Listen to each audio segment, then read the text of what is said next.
Bayan ko, anong nangyari sa'yo?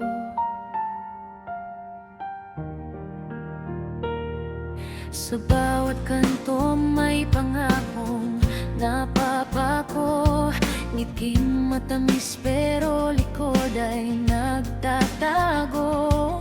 Pangarap ng tao unti-unting nilulunod sa sistemang tila hindi na makatotohanan.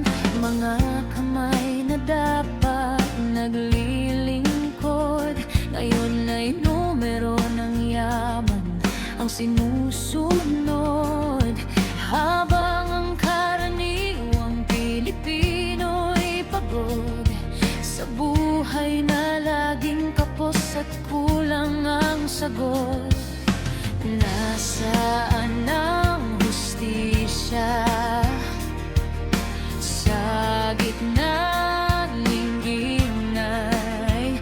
Bakit ang tama laging nauurong sa dilim ng away?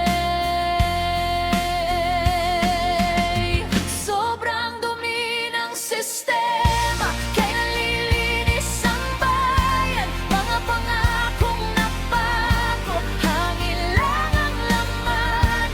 Korupsyon at di may paulit-ulit na tanawin. Pilipinas naming mahal, kailan ka babangon? Sobrang dumi ng sistema, puso'y nahihirapan. Tunay na pagbabago, tila ba kailanman?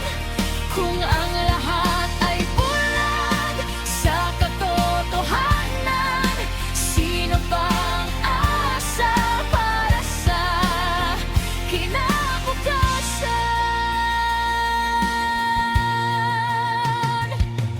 May mga batas na tila para lang sa iilan, habang iba'y nakatali sa kahirapan.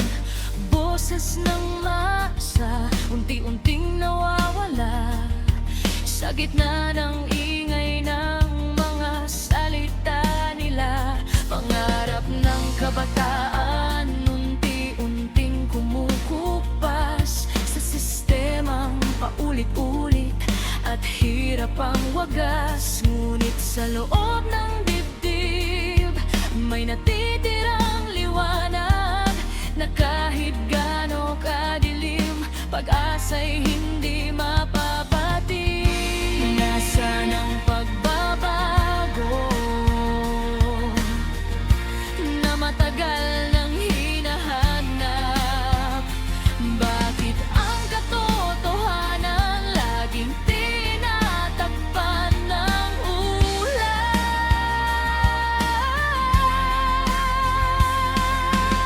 Sobrang dumi ng sistema, kailan lilinis ang bayan? Mga pangakong napako, hangin lang ang laman.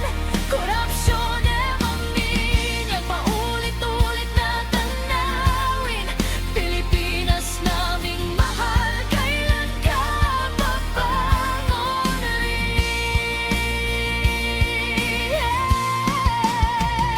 Kung babagsak man ang lahat ng kasinungalingan, sana'y tayo'y tumayo, huwag magpapulat kailanman. Dahil ang tunay malakas ay galing sa mamamayan na handang ipaglaban ang tunay na kinabukasan.